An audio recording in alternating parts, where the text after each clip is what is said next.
Cool. So I think, yeah, Christina's proposal that maybe we could do a little round to see what we might generate, sort of a live dynamic agenda or something.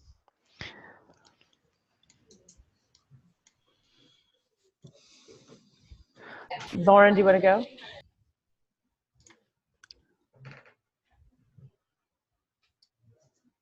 I really have no agenda. I I think these meetings have just been popping off for the last couple of weeks, and it's been super interesting. So I'm just along for the ride. That's it. I'd really like to hear an update of the practical knowledge ecology and on what Rich is interested in.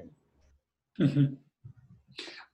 I was going to say ditto to Lauren's comment. I'm just kind of touching base during workday and having fun listening to everybody else's thoughts. And last week was very interesting and eye-opening. Nothing in particular. Michael? Yeah, I'm as usual riding the bandwagon to try and keep up with it. You know, like I learn what the hell's going on by having an ear to these events. My own situation is I'm hovering on the completion of 2 or 3 small but significant things, and I've got nothing much to do until they come in. So I'm pending and all ears and nothing much to offer. That's typical. Okay, well, I was setting up a meta map to maybe try and capture some of that, but the one thing I would say that maybe we could play some sort of little game, almost like a SumApp style, even just as a test run with the people in this room. If you haven't seen that tool, we could think through how we would change it in the context of maybe a RSF game that we could run in a Mattermost space. So that would be one thing I'd add to the list. And I shared the map in the chat.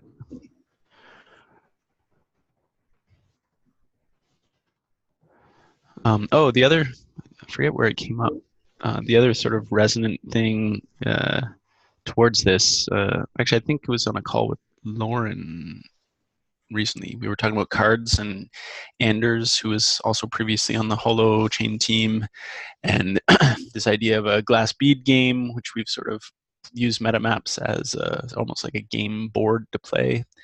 And it's sort of like what we're doing now is sort of toss out little beads or ideas of like what you would prompt the group to want to talk about, and then those might coalesce into something like cards, almost like a trading card game, and then you would bring these either digital or real world sort of trading cards into virtual spaces or conversations, and as like little prompts or I don't know, instigations into a conversation. So, and that, yeah, we might be able to do interesting things with cards as like almost like a stack in terms of prioritization that we could vote on sort of, oh, I really want to hear Lauren talk about PKE and give a brief update, and we can do a quick little voting or something, and then that bubbles to the top, and that's how we determine, oh, okay, we're going to talk about this first. I'll stop there, see what others think.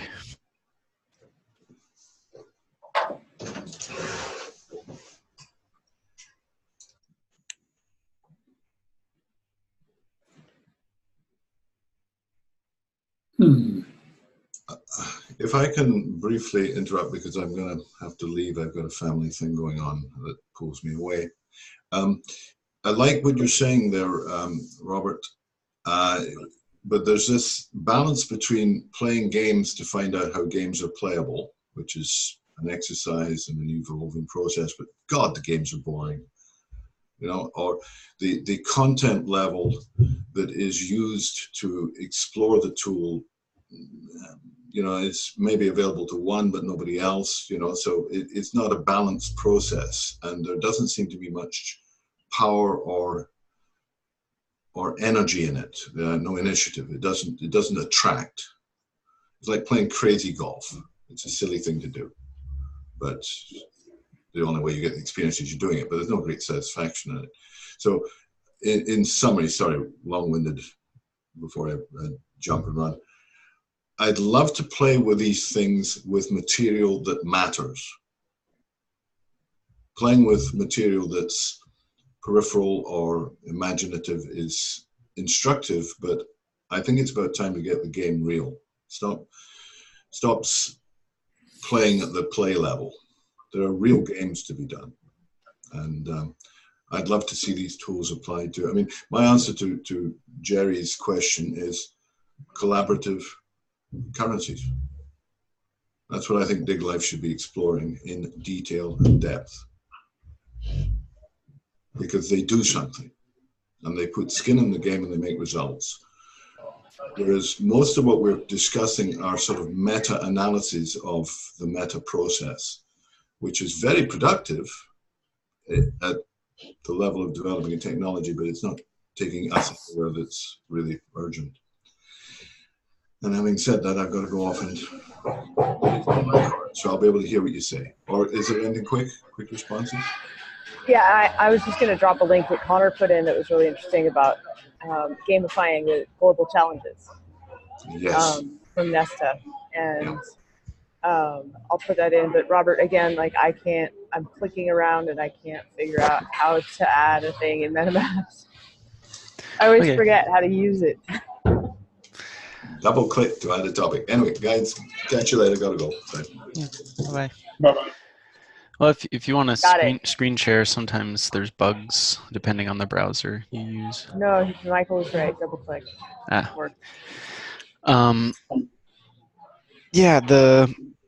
I guess I didn't get to respond to Michael, but my thoughts there is that that we're sort of doing the meta in parallel, like designing a useful game as we're playing a useful game, rather than sort of just being on the purely sort of meta level. And where did Connor share about gamification of the global challenges? In the RSF channel. Okay. RSF channel. Is everyone here in that channel? I'm guessing. Maybe not. You can poke around on the Mattermost. And what was, I guess, to capture it, what was we were saying, oh yeah, it was Jerry's question. What was that question? What should Dig Life do, basically, or? Yeah, I mean, we could do it in Open Learning Commons too. I have a Mocha sitting there calling my name. I will be right back. I'm in a coffee shop. Okay. Actually, I think we maybe briefly met last week. Rich, do you prefer Rich or Richard? I see both in. Rich, yeah. Rich. I guess in terms of you doing a sort of little social networking game, I guess I'm curious how you found your way into, I guess, this space or Digital Life Collective, or who you met first within these networks. Christina put a gun to my head in a coffee shop and said, "You have to join." No, we got involved. Let's see. Do they know about 10-10-10? Yeah, he was in Denver. I don't know, Lauren, if I told you about that thing, but yeah, I met him in Denver. How do you wrap up 10-10-10 in a 30-second spiel? I'm not going to put that on record. Yeah, yeah. So Christina was helping the leadership of this 10-10-10 initiative understand system mapping and the potential as applied to wicked healthcare problems. So that's the gist. She put on a workshop, a 2 or 3 day workshop, and I attended that and got hooked on the concept of, I've always been a systems thinker, but I couldn't put words around it. And now that there are tools that kind of support that thinking, it got me super excited. And so I've been trying to apply it to my work context. And Christina, I haven't gone much further than a network map, but I'm dying to figure out how to do it, how to apply causal maps to business problems.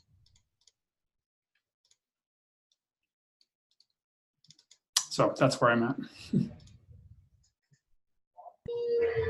As soon as she has time, you and Lauren H and I should powwow and talk about the things that came and the things that will be in terms of mapping. Yeah. I'm sure I can do it at a simple level. And I don't know if this is antithetical or whatever to the Dig Life Collective. You know, it's like, I feel like, oh, I want to use it to help sell more widgets in my company. And, you know, is commercialization bad? I guess is what's coming up for me. Yes. Good. So, Okay. well, I mean, like if you actually do a system map, pretty much on anything, you end up running into misaligned incentives and capitalism. Hey, Mariette. We're totally free-forming. And we tried to do a rounded agenda, and everybody was like, I don't know. I want this call to be normal and cool. But we have a meta map. All right. That's something.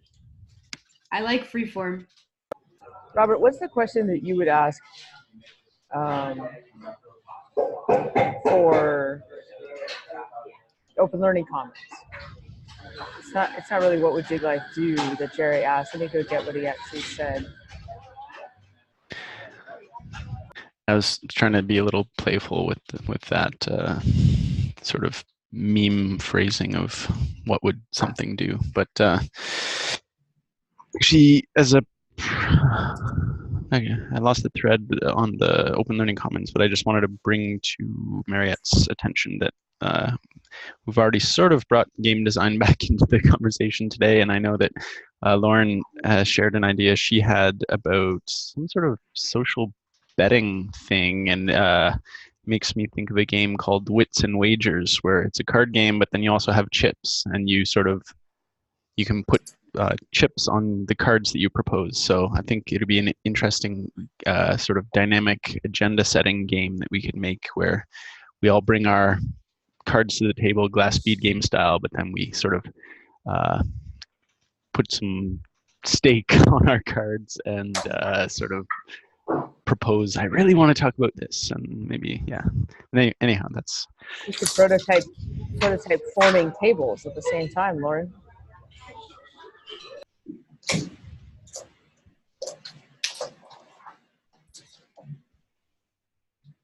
So here's my question about betting. How does it not bring out the worst in people? Is like, because I like the game that you just described is cool because people are willing to like put their money on an idea. So I really like that. So I want to know a little bit more because I am curious. Well, I have a different relationship with the idea of betting in general. So I want to deconstruct my prejudice. You know, I've seen people gamble their lives away, kind of feel. Oh, I'd say in this context, it's not real money. It's just fake temporary pop-up money for the length of the game that we play, and then it just disappears, and it's just for fun money, I guess. Although there's nothing stopping it, I guess, if as a sort of collective intelligence process, if it seemed to be super useful, like I think that's sort of what something called token curated registries are, or something in that realm that I've heard about a few different places where there is money involved for curation of some sort of, well, I guess you could curate around anything, but yeah. I'll bring a few links into the map. But does that ease any of your fears around sort of real money betting, or if it's just sort of temporary chips for the sake of a game? Yeah, it does, and I want to hear from Lauren too, because I know that this is like an exciting and fun thing. So I'm I'm trying to just be clear about the fact that I'm recognizing this is like one of my hangups, and I want to understand a way that like already I feel better about it. Like it makes more sense to me. Also, before Lauren explains the betting and the wedding table idea, right before you came in, Rich had asked, "Is commercialization bad?" And I was starting to say, like, every time I build a map, you run into misaligned incentives that are from the structure of our economic system. I share your fears on not just betting, but I mean, all of Wall Street is betting. All of the stock exchange is betting. The system is betting. Lauren, can you catch up Mariette and tell us all where you are with that idea?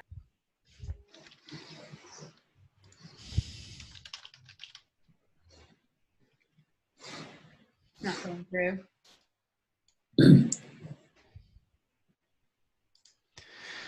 Seems she's a little laggy. Her connection sort of cut. She can hear us though, right? We'll get a thumbs up in a second.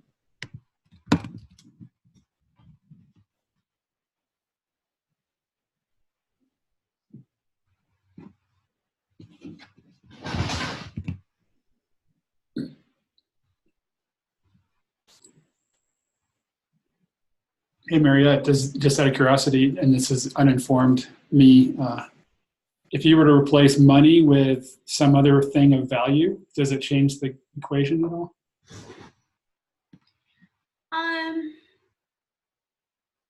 Yeah, it's a good question because again, like I said, this is like a very specific hang up that I don't think is necessarily real. But it, right, because gamification is something I'm like constantly espousing, and yet then there is always some level of chance and gamble and challenge, right? So, but the idea when I hear the word betting, that for some reason is the place where, you know, I get caught up. So I think that's when it comes to how would I diffuse that, I think you're right to ask, you know, either is it money or is it that one person, I mean, again, if one person wins and other people lose, maybe it's not as interesting to me. But if things got funded through that, that would be good. You know what I mean? Like I could work with money if I thought that it was working in a way that then distributes it in a way that everybody gets something for the participation. And maybe somebody gets more or somebody gets really funded for a project. Or both win. Yeah, just because that's the, again, and like we haven't been able to hear from Lauren yet. But as soon as we can, then I have a feeling it's going to get just as light and breezy as she is and wonderful. Like I know that there's something wonderful in there. I just, now it's unfortunate that the questioning kind of came when the technical stuff kind of I'm sorry, we should wait and hear from her instead of filling in the gaps. No, that's a good question though. The reason I asked that is, and I don't remember this from 4 years ago, but I took a MOOC class on gamification with a professor out of Wharton back east somewhere. And I remember parts of it that were, you know, there's a big assumption that, well, if you incent people with money, they'll refer you, they'll lose more weight or whatever. And it turned out that wasn't necessarily true, at least according to his research. You know, there were other intrinsic aspects to whatever endeavor that significantly outweighed money. So that's what that was driven by. Okay, so as Lauren is coming back on, could you maybe share with us like one or two of those that you remember? You know, it's been so long, and I wish I had my full library here at work. Let's see if I can come up with any. Just, you know, maybe it's social connections that were more important. You know, being involved in an app that was, you know, about, let's say, losing weight or dieting, you know, that kind of thing, that those connections were worth more to somebody and they were afraid of losing them than driven by attaining more money, more wealth. And so what is wealth, you know, and what is value? That's really interesting. It gets back to what we've all been talking about, right? Is this concept that the games really do have to have an intrinsic sort of underlying satisfaction to them. And in human beings, satisfaction comes through social connections to a large extent. And how we're perceived in those connections as well, right? That's like, so. What comes to mind is the 5 why question, 5 why process. Why do you want to do that? Okay, why do you want to do that? Are you back, Lauren? Yeah. Yay. Let's hear from the magical lady. Because I threw this really challenging but well-intentioned bomb, and now I feel like a jerk because you had all these technical difficulties. So please. So this is the thinking. First of all, think of our larger groups, all of these groups that are forming, whether it's a Sense Collective or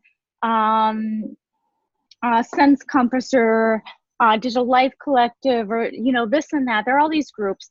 So to put some boundaries around it and create an actual network and give it a name and pretend like we're a thing, like a membrane around us, where we can basically where we can co-invest in structures that basically make the network itself stronger and better and smarter. So the social betting idea is to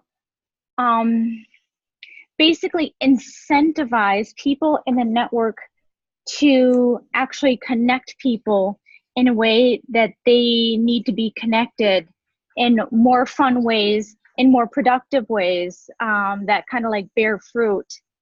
And so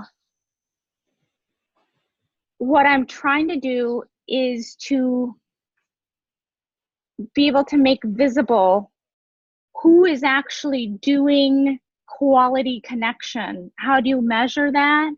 How do you measure quality in terms of connecting people? What do the people have to do or to experience in order to be a success?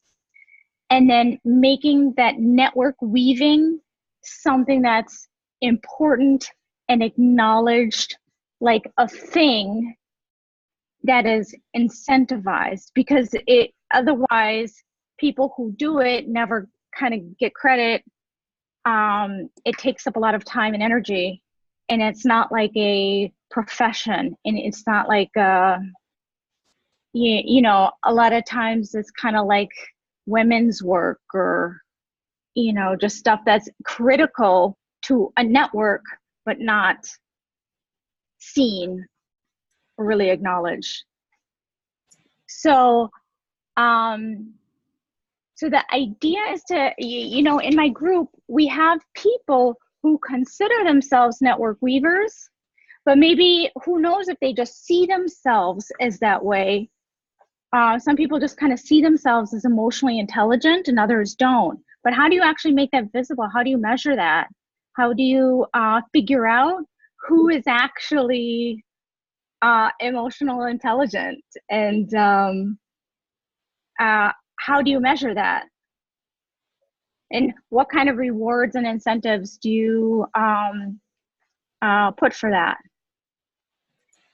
So it's basically thinking about the outcomes that you want to have happen, and then figuring out how to measure those and incentivize those outcomes of social engagement and putting people together and matching people to the right people and work.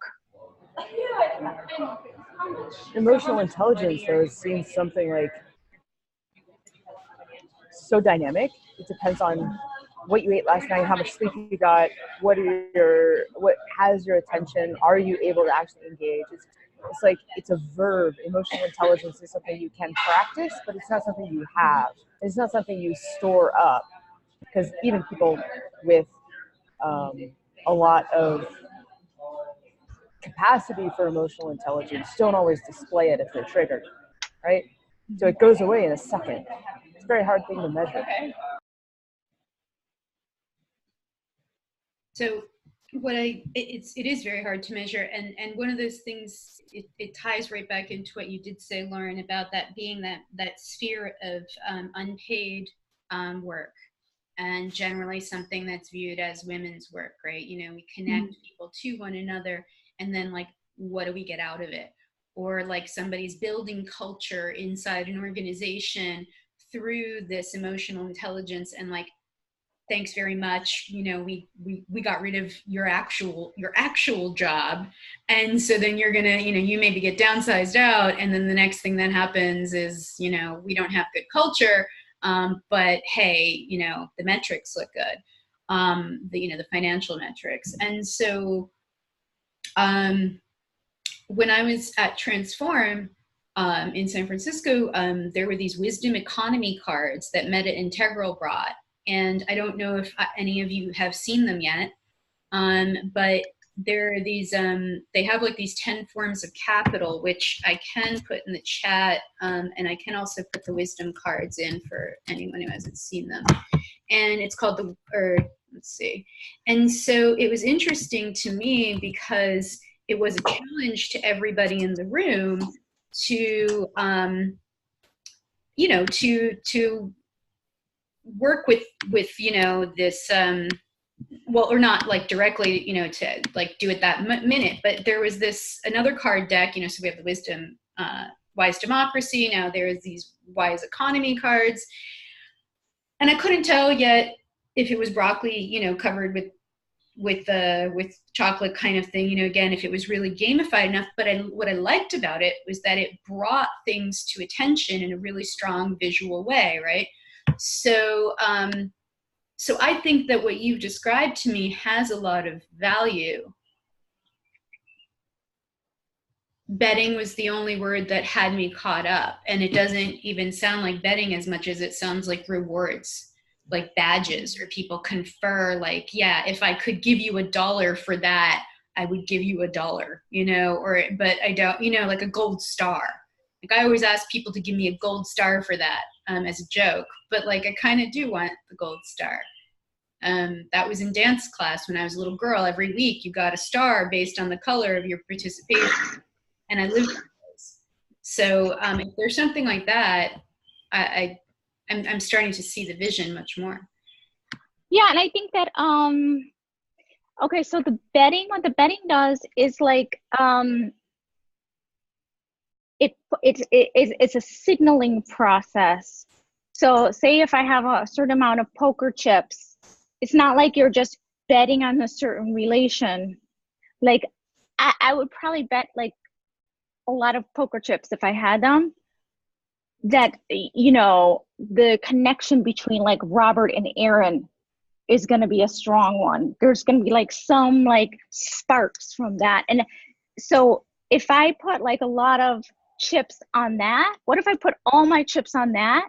That would signal to the two of them, like, I'm putting all my resources on this connection because I think this is important. So that signals to both of them how important it is for me. So not just a level like, oh, I think you two will like get along, but it's like, it signals the strength of your conviction or how much you want something to happen. So that's why I think it's important.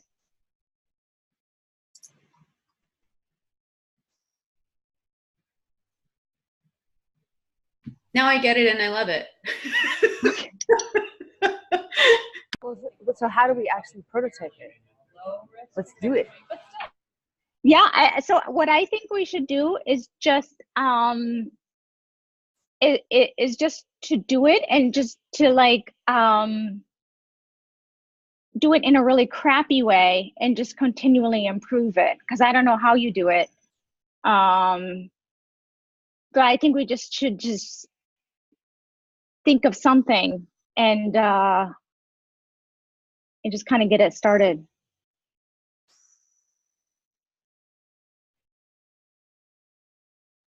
Like I think even if you just had like, how could we represent something like poker chips? How could we kind of count those and visualize them? I don't know.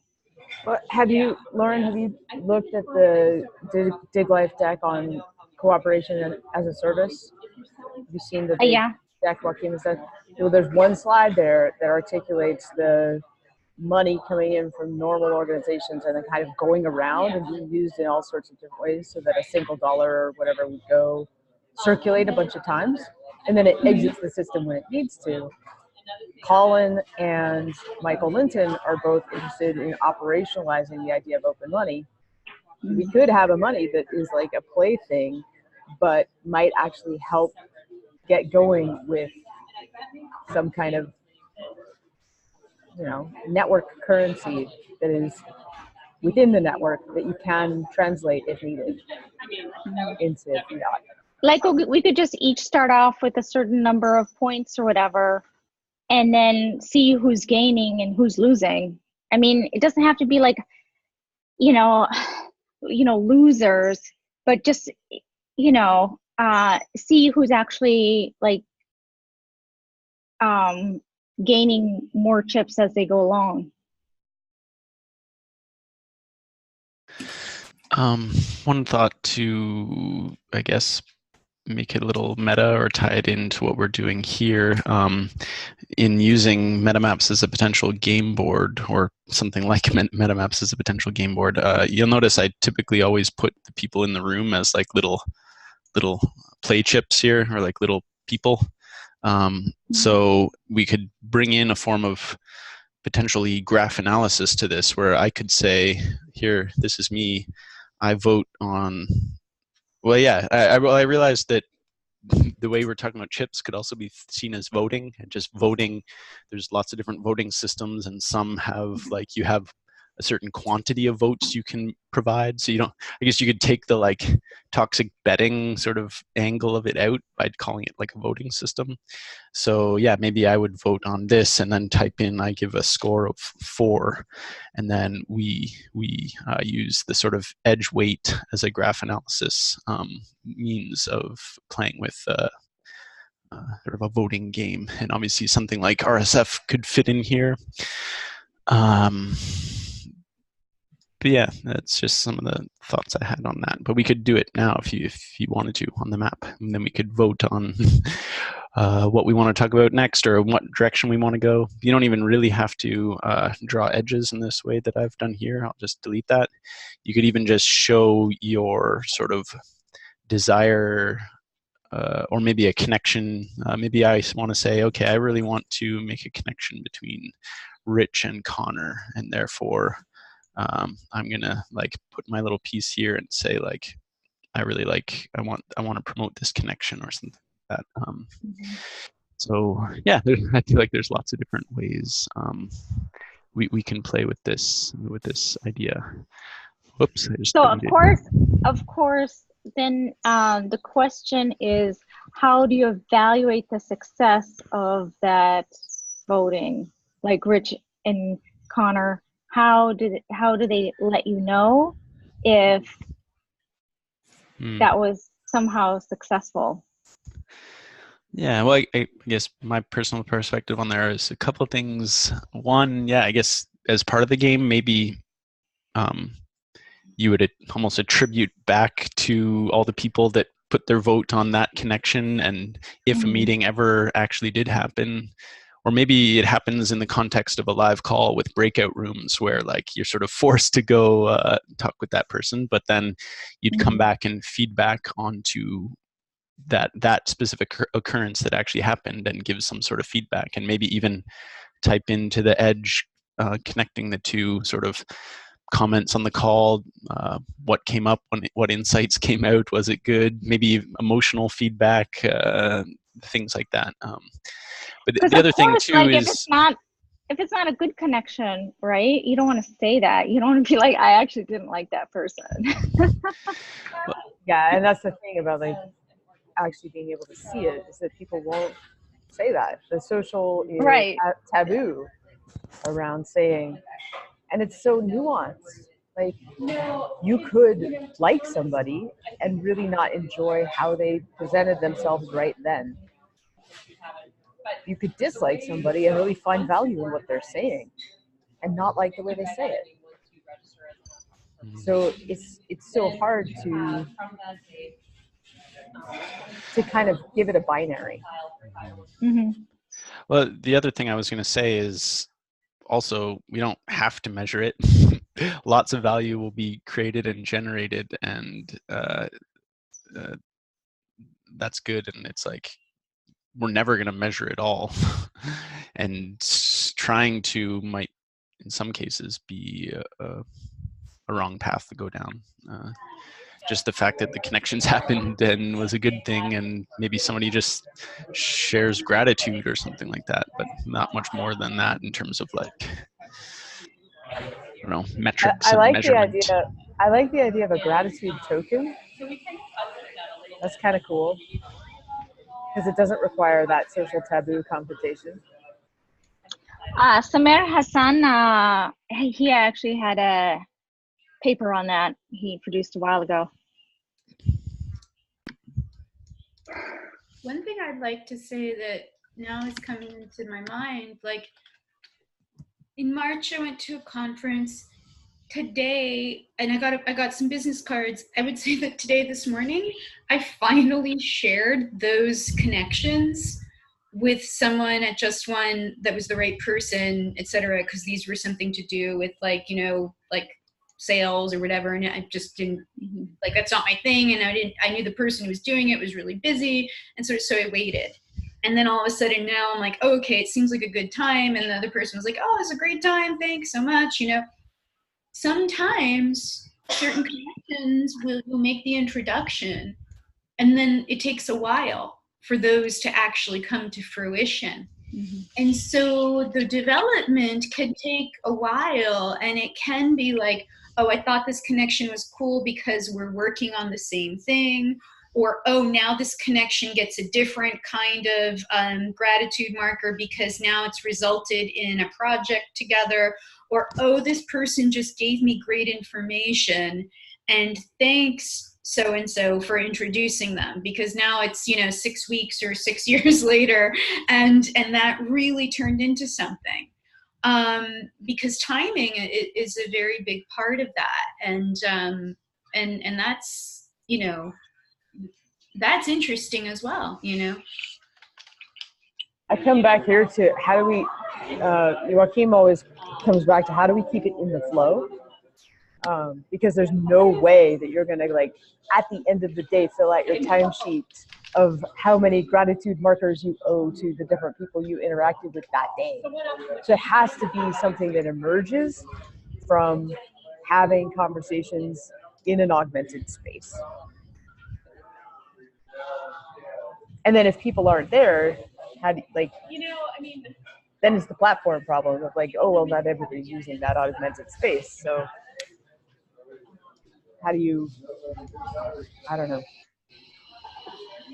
I don't know. I mean, the plugin, right, could be that kind of a simple thing that plugs into a variety of platforms. And in that regard, too, what I like about it is that it gets to the thing that you've talked about lots of times, which is reputation and trust. And so if it's looked at as, you know, perhaps again this way of helping people build reputation and to see what people trust, that's, you know, that's interesting. And if there is negative feedback, like, oh, I met this person and I don't know why you introduced me, maybe that's a sort of subordinate function that's not necessarily public, but that you could like lose a token for it, but you wouldn't, you know, you would know why, but the public wouldn't necessarily know why.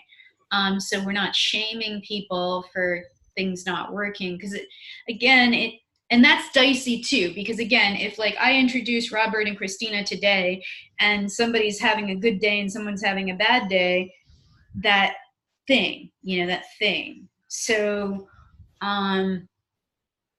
So that is interesting, and I'm not sure about where my head is on that. Maybe the other dimension too is it's not in terms of like I don't even know what to call the verb of sort of introducing people or sort of an almost like a super collider on the breakout call or something like that, but that maybe it's more well defined than just this sort of completely open-ended, hey, I just kind of felt like you two should talk. Maybe within the context of a game or a facilitation process that you sort of say, well, this is why I sort of want you to have a chat, and this is what I think you can accomplish, and maybe you could almost define a goal for that chat, and then they could reflect back on it to be like, well, we did or didn't accomplish what you challenged us to do. But this is why I love Lauren's idea of like the wedding table thing. That it's very masculine. Which is I'm gonna connect you too because there's a purpose and a goal. This is like really targeted masculine thinking, and this idea of these like wedding table that you have. Like, I have no idea why these people should talk. I just have a sense that they're gonna. It's like really intuitive. Can you explain it a little bit, Lauren?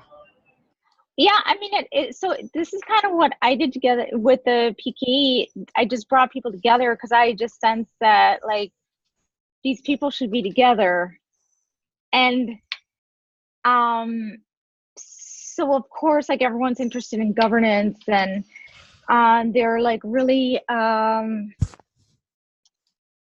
concerned after like 4 weeks that we didn't have like a plan and our mission and all of that. But yeah, I just kind of like sense that these people, like something will emerge out of these people being together. And that's not like, it is a more feminine thing, I think. Like when Ray Powell came in, he's like, okay, so what's your mission statement? And that was his conception of governance, of you have your mission and you're doing your mission. And so it might be something different from that. So the way we're kind of like combining people,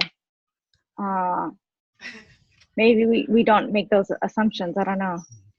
I think it can also be a both and here, that we intentionally play both types of games. It's not like we constrain ourselves and say we only play these mission-driven games. It could also be the more open-ended wedding table versions, and we sort of polymorph in and out of these different modes together. Because I proposed the one just because it seemed like maybe in a masculine way, I don't know, we wanted to be able to measure something, and that if we were a little more clear in some facet for a certain type of game we play, then doing a little bit of measurement might be easier if that's what we wanted. So I think maybe is something just something that I'm thinking about is like for this betting idea, for me to just kind of use my intuition and Alexar's kind of guidelines on what he thinks the team is needed to figure this out, put them together in a Zoom room and see what kind of documentation you get from that conversation, and see whether that sparks something or not, that conversation. I think that this is also like in the same vein of, are we going to be goal driven and purpose oriented and like very creative and yang male, or are we going to be like really receptive and open and female? Like if you're trying to form a team to a purpose, be explicit about that in the table setup. And if you're trying, because there's a whole bunch of people that I would love to talk to and I would never want to be on a team with, right? So that sense of how do we, it's almost like Robert, you were talking about the signals that we need both in the asynchronous space and in Zoom for context switching of like, hey, we agreed to do rounds and now we're doing popcorn. We just need to notice that. Like we need to notice really clearly whether we're in let's form a team and get stuff done mode, or whether we're in very exploratory, let's take in all the information and meet anybody type of mode. Game shifting. Exactly. So what if we, hey Jerry. Hi, sorry to be late. I had to run some errands. Has anybody or everybody heard of game shifting, Arthur Brock's thing for managing meetings? I've heard of it, but it's never used it other than just like the twinkle hands and very lightly. I haven't dived in at all. So he ran a piece of a Rex meeting for me once using game shifting just with a whiteboard and some Post-its. And he had the board split into thirds. You can kind of mess with it however you want. The top third was a big navigation of where are we in the big work we're trying to do, kind of a roadmappy thing. The middle piece was sort of a team Kanban board to do, doing, done. And so we would discuss what was to do. And then the bottom was a choice of protocols. And he did a very cute thing, which is as our conversation melted from one person has the floor into popcorn into whatever, he moved the Post-it from speaker to popcorn without saying anything. He just kind of shifted it. And the idea was that the board would help you know roughly where you were, help you shift between modes, and then also I can easily envision this as an iPad app that would let you fold in power tools. So, hey, we would like to do a deep dive and do some, matrix analysis or some this or some that. And then you could have modules that plug into this framework that then let you run a meeting in a particular way or run an exercise or hunt through a variety of icebreakers, whatever. It'd be really cool. I had a desire to create an open source version of game shifting and just put it out there, but I'm not a coder. Yeah, talk time plus rapid sense making. I have a template set up my life. Plus, I don't know, some sort of integration of like the to-dos that you want to actually like at the end of the meeting, they should collapse onto a board that is yours or your team's, whatever. Maybe into a dynamic map of some sort. That's completely possible, yeah. I'm just saying. I love this idea. Let's do it. Wireframe it out, Jerry.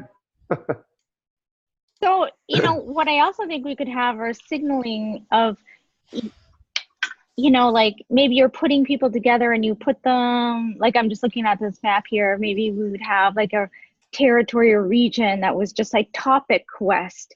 So people would know that they're just like at this like little wedding table to explore a particular topic. And then, so that takes off the,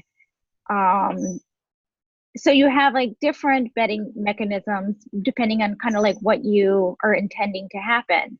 So you can just put 8 people together and have them explore a topic because you think these people would be like fascinating to give their input on this topic. Or you have a specific goal in mind. You were trying to do like a specific thing and you think this person and that person talking together about ontology can accomplish this specific thing.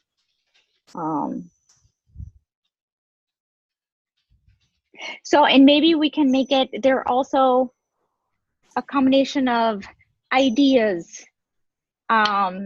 shit that needs to get done, people, and recognizing that there are all those elements.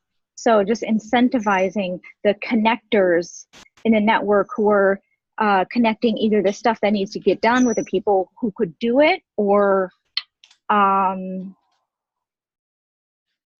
the topics that need to be explored with those people, or whatever.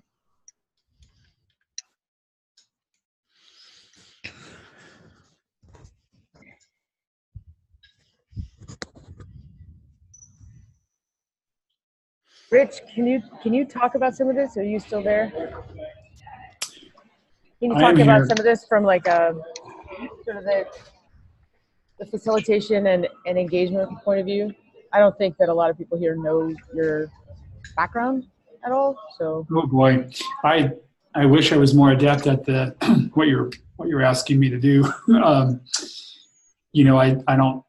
I participated in design sprints and workshops and that kind of thing, but not driven them as much as I'd like in my current roles. I thought you were going to ask about productization of Jury's idea. Well, I'm all over that. If you want to do that, I'm down with that. We want a wireframe. We want to help. Wouldn't it be fun to do, like, with all of you guys and the background in this group, to do a design sprint for a week? 3 hours a day. Could we do a design sprint for 7 weeks? That's 3 hours a week. Sure.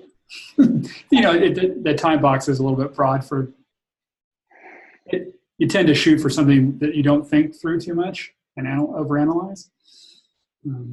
I don't think we'll think it through and overanalyze. It's just like getting 3 hours a day from this group is going to be really hard. Yeah. You can. I've got a friend who does this a lot. In fact, I've tried to get him in the Dig Life channels, and he's gotten kind of interested. But he facilitates these a lot for Pearson Publishing. Mm-hmm. He's a UX designer there, and they've come down to the conclusion that most people don't have a full week, have 4 hours a day, so they're doing it in 3 nights, kind of thing. So there's chances to do that as well. Interesting.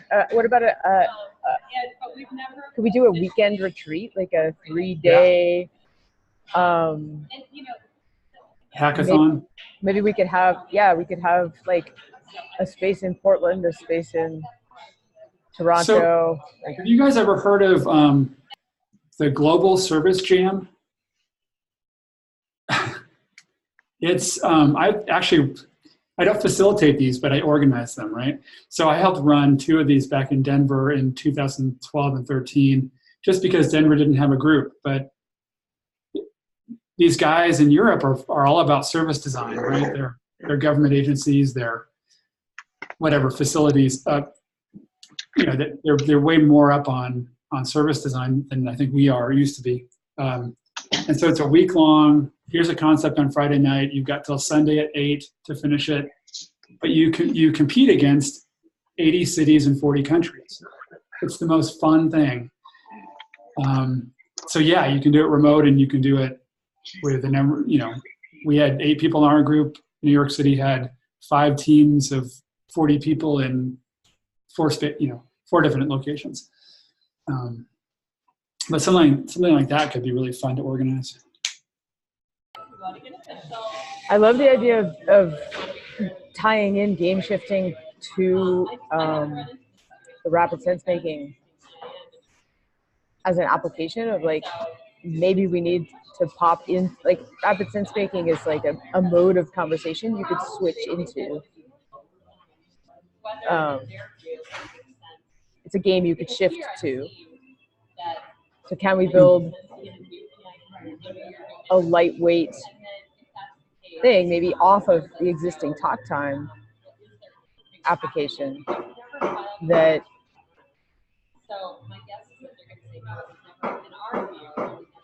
makes game shifting and rapid sense making more accessible to use in the networks? Go for it, Maria. Okay, so I don't know why, but when we were at the spot where we talked about then these going into these dynamic maps, I imagine the dynamic maps eventually sort of collecting onto, like, group, sort of like almost like a treasure map. So like maps within maps, that kind of thing that MetaMaps does, or these other maps do, but a sort of graphic GUI sort of thing that would make it feel really exciting as well. So if somebody's, like, really motivated to be into what the groups are doing, that's one thing logically. But if it's like, we fixed this, or this was exciting, or, oh, this is just a random tree, and it has its own little map, like, whatever, it could be somewhat not arbitrary, but it could develop over time. That kind of wrapper to me is also interesting. Or like something that feels like if I walked into somebody's backyard and started on a hunt, that kind of thing. The maps themselves, etc., are like these. They have keys, and they have all their beauty to them. but where they collect into their sort of project archives, etc. For me, it would be really exciting if it had some sort of book or papery sort of resemblance. Again, that's probably not as like important as everything else we're discussing, but it sort of hit in my mind. Sounds important to me. I mean, I know what you're getting at, but also if that's what appeals to you and draws you in and makes it feel cohesive, or that makes sense. Because symbols upon symbols, and like symbols that remember the other symbol or recall the other symbols, etc. Like those kinds of consistent patternings, even if they aren't exact, or patterning builds that then sort of would give a sense of what's going on. Those are the types of visual architectures that I do find very interesting, because those speak to a part of me that is part of my intuition, very specifically in the real world. And again, the games that consistently draw me in are these kinds of like hunts or quests. That's always been something outside of things that are just like put the shapes together and like stuff like that. I love stuff like that.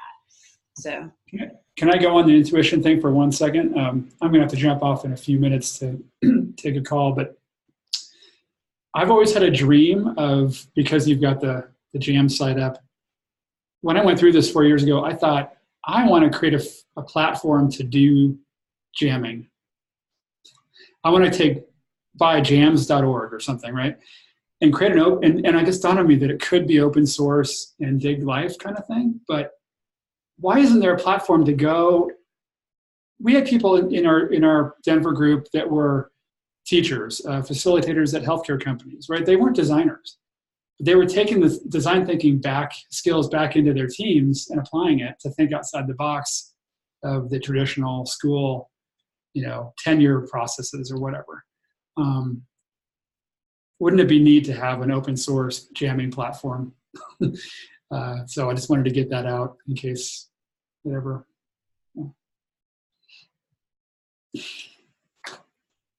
Now I see why Rich is here. I just wanted to add that I really like playing with the boundary between work and play, meaning that work should be playful very often, but sometimes can't be and needs to be really pretty serious. But having at hand things like jams that you can say, okay, great, we've tried the serious approach long enough, let's just go play on this for a while, I think can be super, super useful and motivational and productive. So it'd be fun. Cool. There's a bunch of educators who say that kids want hard fun. They like hard problems. They don't want to be given pablum. This is the mat, Jerry. You know that. Exactly. So in terms of the game shifting is such a lightweight facilitation thing. Rich, is that something that could go into the jamming idea that you have? Yeah, definitely. At least I sense it. I would think so. These weekends tend to be just full of shreds and various processes and exercises just to explore. I mean, I think having fun, hard fun is a great way to say it. But exploration is what's behind my why I enjoy doing this stuff. This is the kind of thing, Maria and Lauren, that I think that if you had like suites of proposals like this, we could actually get funding for. Like this one would get my vote. That's right type of thing. It's finding the pool of money. Money is not a verb yet, so. Yeah, this is, again, something that Robert said in the past about games and things like that, is that sometimes it's about the mini games too. And so if we can see if we can start to see the different ways that these things would interconnect, we could probably get different people to want to fund different parts too. And that would also be very interesting, because most of the time, right, you go to a group and they'll fund it, but then they have a proprietary, hold on it. And that's not necessarily necessary. So that, and then also then you're building to build a world, and yet that's this kind of conceit, because really what you want to do are build the nodes so people together can build the world, essentially. So no matter how big your game is or how small it is, allowing the space for people to connect and grow it through these nodes is perhaps something that we can also get paid by a variety of people, which goes back to what you've been talking about for a long time, Christina, is like, who are the partners, who are the allies, and then, how would they benefit from this together, kind of thing,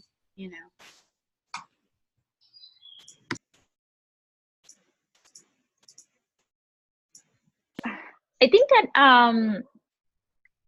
I'm just going to throw this out there as an idea. We have these kind of like weekly meetings. Maybe we can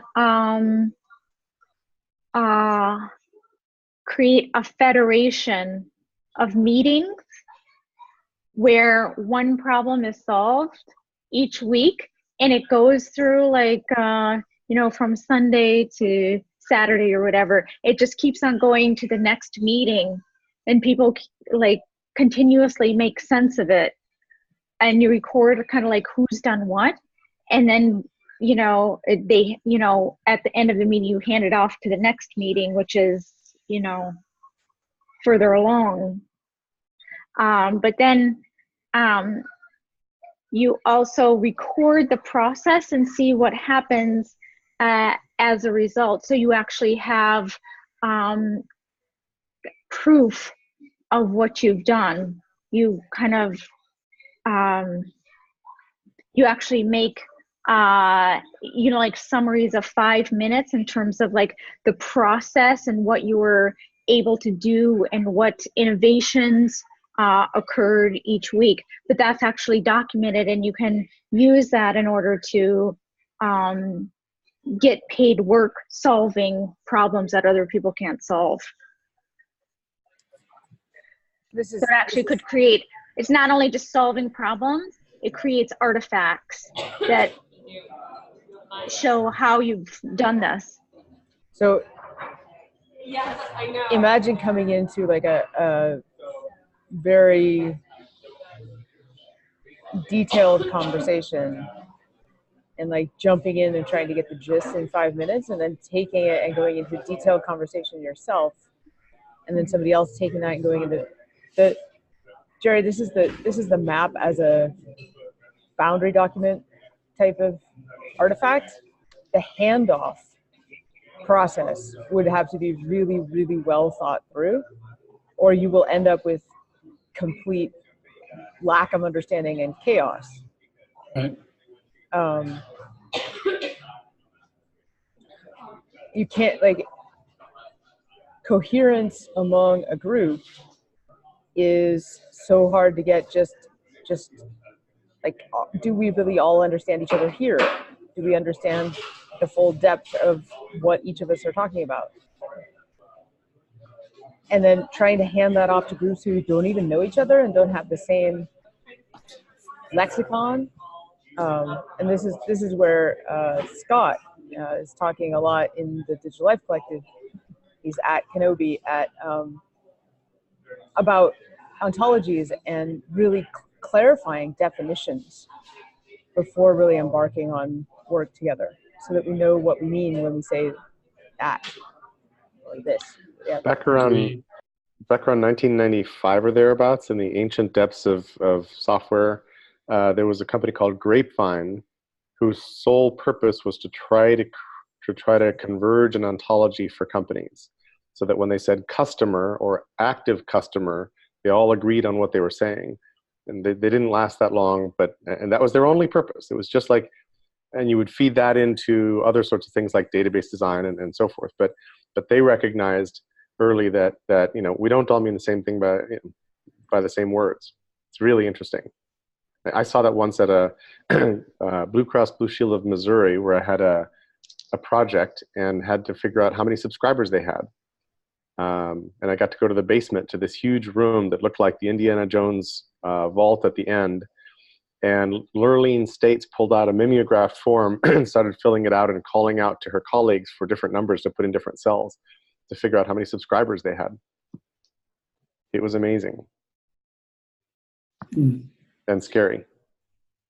I'm just going to add really quick, Christina, that this is one of my biggest curiosities and pet peeves about modern society. And I don't know if technology is really facilitating it, but the lack of common shared terminology and understanding is huge. I mean, just look at it in politics. Owning of terms, that's what gets me, So I don't know how you get around that. And that's curious, Jerry, that there's those old tools that try to help. What's been happening, what's going to happen is that, Memex is, Oliver just got his $200,000 Ledger grant to make a collaborative Memex, which is going to be incredible.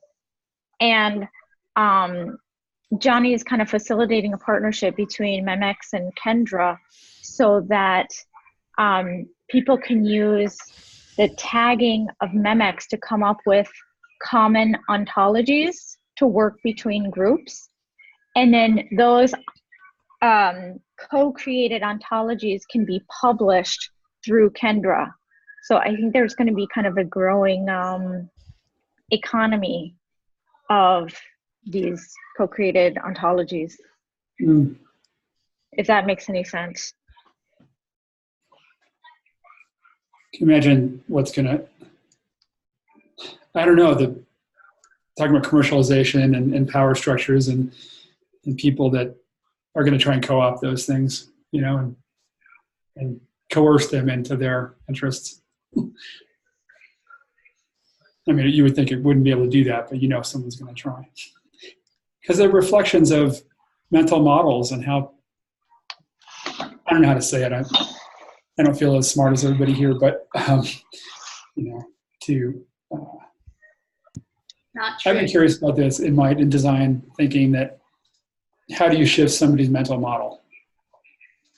Yeah, you can do it discreetly in an app or to sell something, but to shift their paradigms at a larger scale, and why would you want to? Go ahead.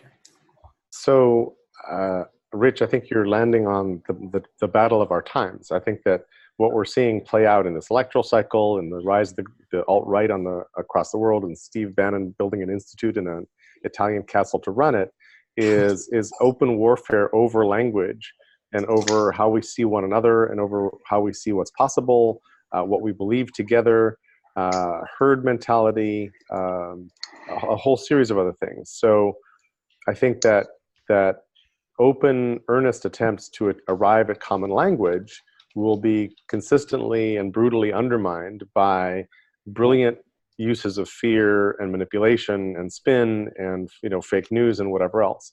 So one of my big open questions right now is the fake news era a 3 or a 5 or an 8-year detour or a 200-year era? I'm with you. Because sometimes these things can last a really long time. And on that note, I appreciate that, Jerry. I do need to run. Thank you guys very much. Great having you here. Thanks. Bye. Bye-bye.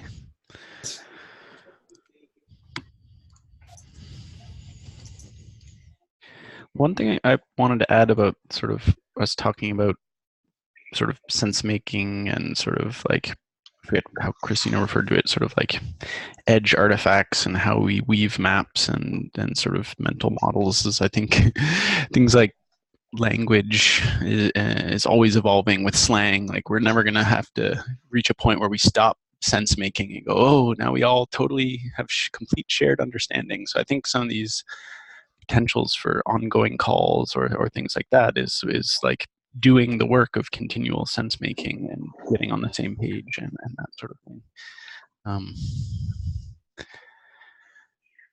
Yeah. You know, I had a talk with Eric Harris Brown, and he was saying that the foundation for innovation is like Legos. It's the little prongs on one side and the holes on the other side that allow you to actually put stuff together. And that's kind of what you were talking about, Christina, of how do you get some work done and then hand it off to, you know, another group that they can actually make sense of it. And I think that's actually like a fascinating question that would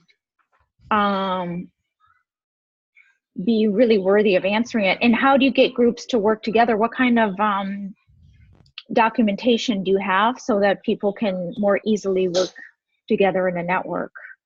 That's something that we've been working on too, creating templates for memorandums of understanding, so different groups to kind of reduce the friction of working across groups.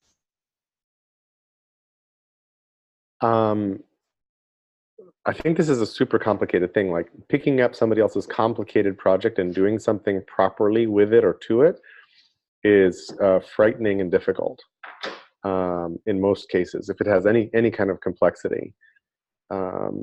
So how do we actually make it so that people collaborating on complicated things that are distributed in time and space actually work? And historically, we've done this by breaking these things apart, modularizing the hell out of them, insulating the modules from each other through APIs and through whatever other kinds of mechanisms we can think of, and then hoping that the whole thing, when glued back together, will work.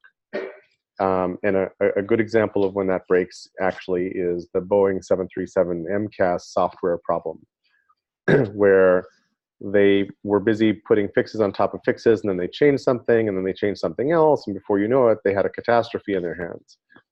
A serious, stupid catastrophe. And so this integrated way of working together, I think, is really important, but it's, if anybody's seen an example of a thing that represents complicated work and let someone else just step into those shoes and mobilize and go to town, tell me, because I've not seen it yet.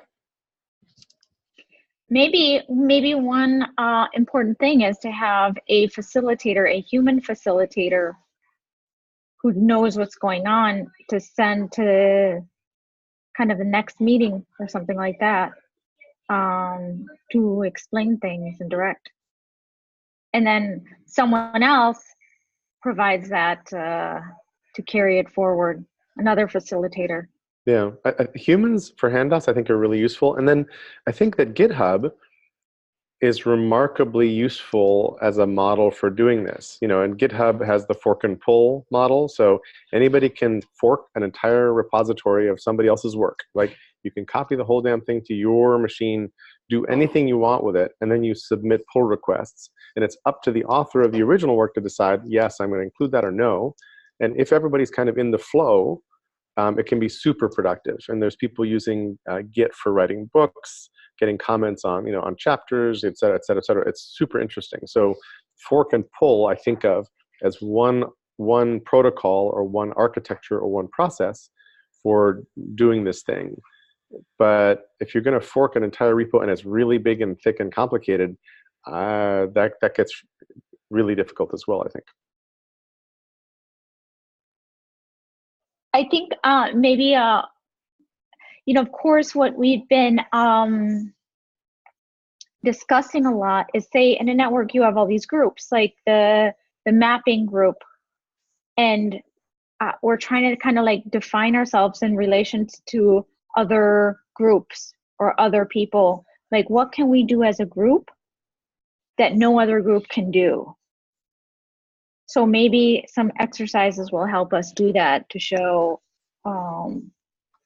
this is what this combination of people the kind of problem that they can solve or what they can do together. And that kind of brings you the ikigai of each group.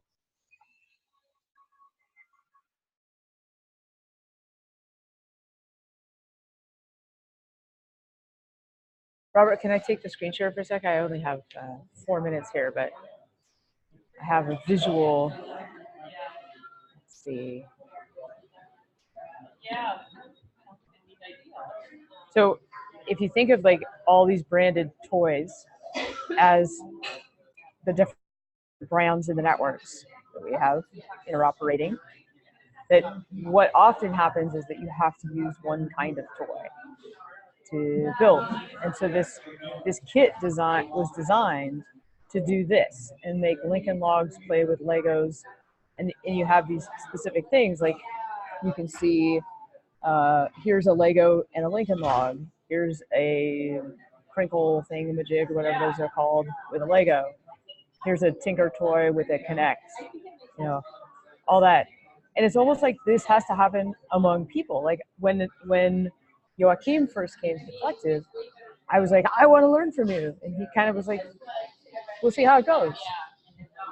And now we're ending up working together a lot because our interoperability together has figured it out. And it's not because I'm trying to learn how to work on his stuff all together in a project. It's because we've gotten to understand each other's interfaces enough that we can work concurrently together. So it's almost like Rilke's idea of protecting each other's solitudes.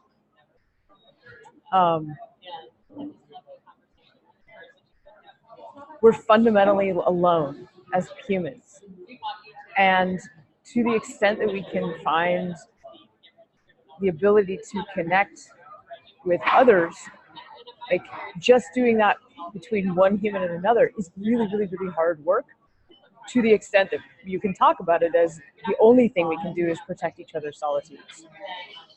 So like really respecting where other people's sort of competencies are and where you shouldn't be trying to do teamwork there, that you should just be letting them do what they want and then figuring out how to have it emerge within a team.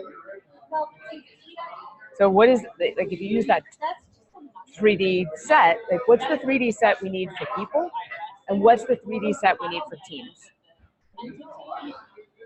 And I gotta go to the Sense Compass advisor call. Ciao. Thank you. I think a bunch of us need to be going, so maybe this is a good place to end. So awesome. The map has a whole bunch of stuff, so go dive in later, and so will I.